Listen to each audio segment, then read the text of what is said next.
Cormac adds, oh, a lot more taxes for the county, a lot more than you're getting from this old sheep farm. Rory points out, and the land and the farm is for sale.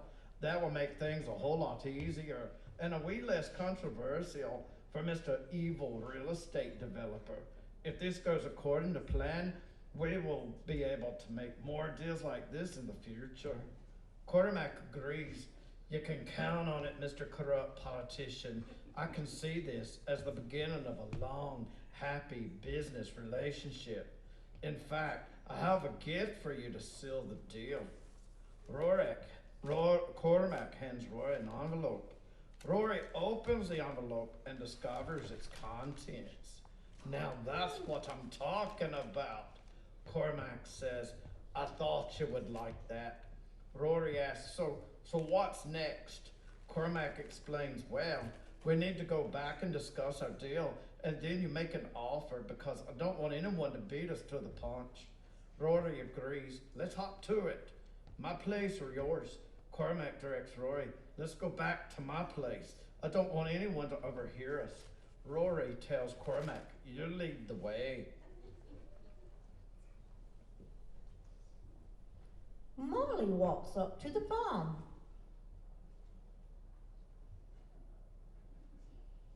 Molly walks up to the farm, looks around.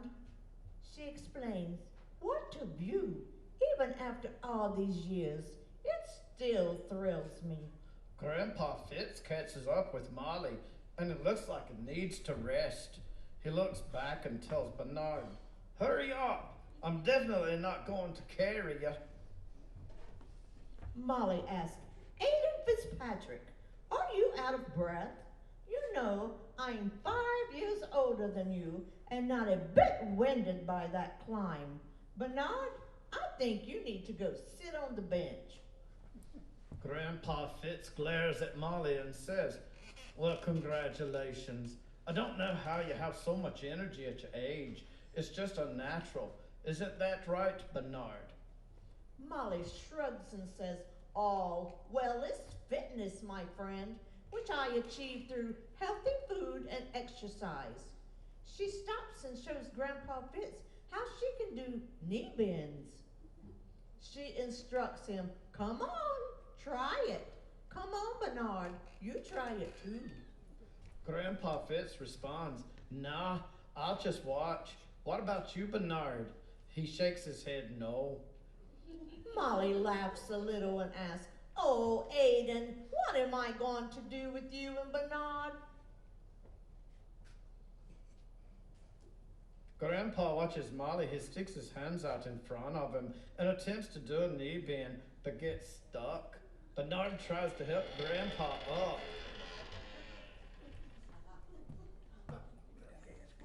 Molly laughs a little and asks, oh, Aiden, what am I going to do with you and Bernard? Grandpa Fitz apologizes. Sorry, I can only exercise early in the morning before my body knows what's happening. Molly goes over to help Grandpa and says, here, let me help you straighten up. Patty, one of the farm hands, comes out of the barn with a tray in her hands. She greets them. Hey, friends, guess what? It's time to stop and savor the cheese. Bernard throws his hands up and goes in the house. Molly has to remind Patty, like she has a million times before, sorry, Patty, I'm allergic to dairy, remember? Patty remembers and says, oh, yeah. Grandpa Fitz tells Patty, I'm still not sold on your experiments. Your last batch of cheese tasted like dirt. Patty agrees, yeah, sorry about that. Some dirt fell off the sheep and into the milk, and I'm convinced that filthy fluffball did it on purpose. Molly scolds Patty. Now hold on, Patty. Don't you go talking about dear Keely like that. She's a good mama sheep with the softest wool. Patty continues, yeah, wool that's full of dirt. She turns to Grandpa and explains, anyway, I did didn't feel like starting over and was kinda hoping nobody would notice. Grandpa points out, well, I did notice, and now I've lost my appetite. Oh, but this batch is clean, Patty promises. I made sure of it this time. Grandpa's reluctant. Well, all right. Then he mutters, it probably won't kill me, I hope. Grandpa calls for Bernard to come out of the house. Bernard, Bernard, come out of the house. He tells him, come over and take a sample of the cheese. But Bernard shakes his head no and goes back in the house. Then Grandpa takes a piece of cheese, bites off a little corner only. Molly watches Grandpa as he tastes the cheese and states, I bet you wish you had a dairy allergy like mine, don't you? Molly looks at Grandpa and wonders, so, what do you think? Grandpa takes out his handkerchief and spits out the cheese and instructs Patty, I think you shouldn't give up your day job. Patty asks, that bad, huh? Grandpa tells Patty, oh, don't worry, don't get discouraged. Like Thomas Edison, you just found another recipe that didn't work. That's all. Grandpa then goes into the farmhouse to wash his mouth out with water. Patty explains, I didn't know Thomas Edison was into cheese making. Wow, I guess you learn something new every day. Molly tries to explain, no, Patty, what he meant was, oh, never mind. Patty tells Molly, you know, Mr. Fitz just doesn't seem to be himself lately. Molly points out, it's that for sale sign. It gets him down every time he sees it. To be honest, it gets me down too. Stillwater Farm has been in his family for over 100 years, and he's never lived anywhere else. But it's finally getting too much for him to take care of in his old age. Patty shares, I wish I could help him more, but there's only so much one farmhand can do. If only he had a family member to pass it on to. Molly states, he does. Patty is shocked and asks, what? Molly explains, he has a son, a big shot New York City lawyer with absolutely no interest in an old Irish sheep farm. He left for college years ago and never came back. Patty asks, really?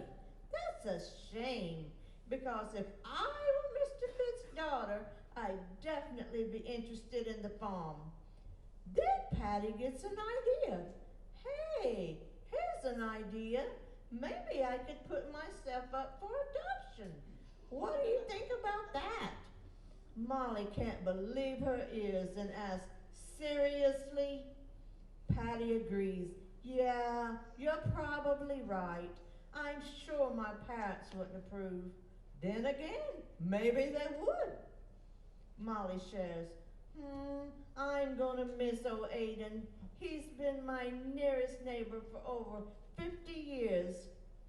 Patty and Molly just stand there silently for a few moments as they think about the sad situation. Then they hear the sheep.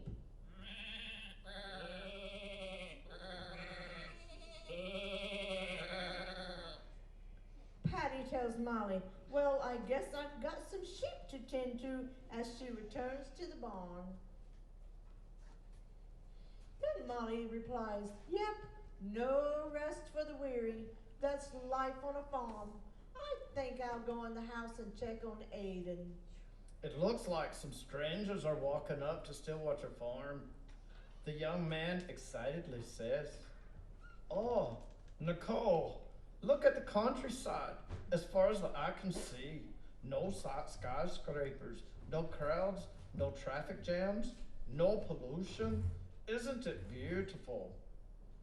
But like all things, Nicole says, I'm used to them. Besides, all this fresh air is giving me a headache. And listen, Shane says, no noise, just peace and quiet. Shame on me for not bringing you here until now. Nicole asking impatiently. How much farther? My feet are killing me. Shane recognizes the farmhouse. There it is. Come on. He hurries to his childhood home. Nicole mutters to herself, I guess I'm just talking to myself. Stillwater Farm, states Shane. Our new home. It's a dream, isn't it? Nicole disagrees. Funny, I was thinking it was more like a nightmare. Shane is still excited. Oh, I have such a good feeling about this, Nicole. Don't you? About that time, the barn door opens. It's just Patty. When she sees the strangers, she asks, Can I help you folks? Shane simply says, hi. Patty notices their luggage and says, Oh, if you're looking for a place to stay, there's a real nice bed and breakfast just down the road. Shane surprises Patty when he tells her, Thanks, but we're staying here. He walks over and folds up the for sale sign. Then he introduces himself. I'm Shane Fitzpatrick. Patty asks, Fitzpatrick. Now, why does that name sound so familiar? About that time, Grandpa Fitz, Molly, and Bernard emerged from the farmhouse. Shane is still holding the sign and states, Her dad. Grandpa Fitz can't believe his eyes. Shane, Nicole. Well, this is a surprise. Shane drops the sign as he and Grandpa Fitz and Nicole exchange hugs. Patty suddenly understands. Oh, that Fitzpatrick. Grandpa introduces his friends to Shane and Nicole. This is Patty. She's been helping me around the farm for the past couple of years.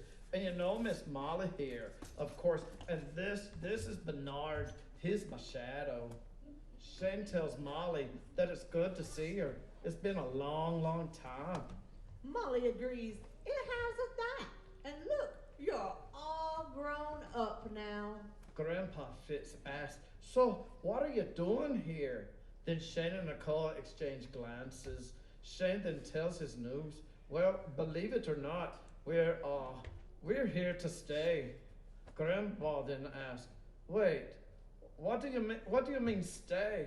Shane then states, We're going to live here.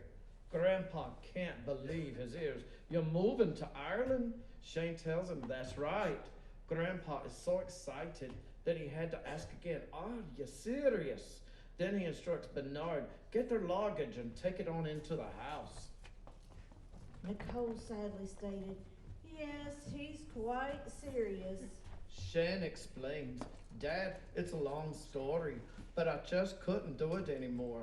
I was climbing the corporate ladder, getting promotions and earning more money until I realized that the ladder was leaning against the wrong wall. Having money and feeling important just weren't bringing me the happiness that I thought they would. Then I heard you were selling the farm, and I knew what I had to do. Grandpa Fitz seems to be overwhelmed. He says, Wow, just wow.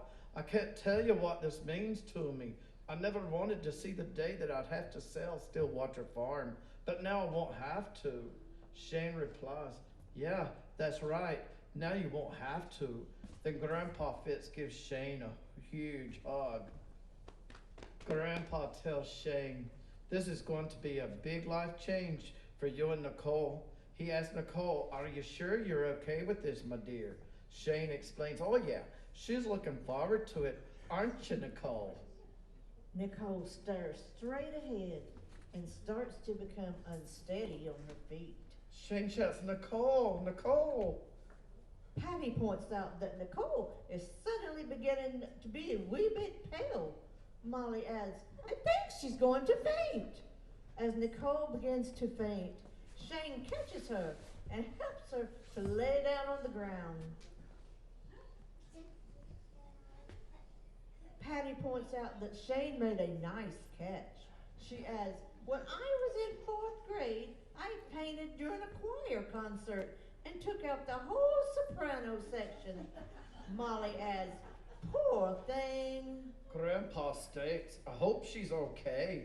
Shane assures them she'll be fine, probably just tired from traveling. It's been a big day. Nicole, you there? Look, she's beginning to move. Nicole began to speak. What happened? Shane told her, you fainted, dear. Nicole asked, I did? Oh, how embarrassing. She then begins to sit up and ask, where am I? Shane answered, you're in Ireland, remember?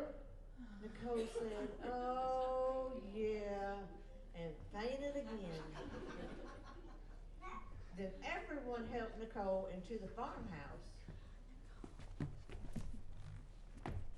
While Grandpa Fitz watched, then he sits on the bench, looked toward heaven to pray a prayer of thanksgiving. Oh Lord, my shepherd, you've blessed me yet again, saving the farm and bringing my son back to me in my old age. Thank you. Still, as wonderful as all that is, it doesn't even compare with what you did for me all those years ago. You showed me that I was a sinner with no hope of heaven, but that your son Jesus paid the penalty of my sin by dying on the cross, then rising again. Just like a shepherd searching for a lost sheep, you found me, Lord, and brought me into your fold. And for that I'll be thanking and praising you forever.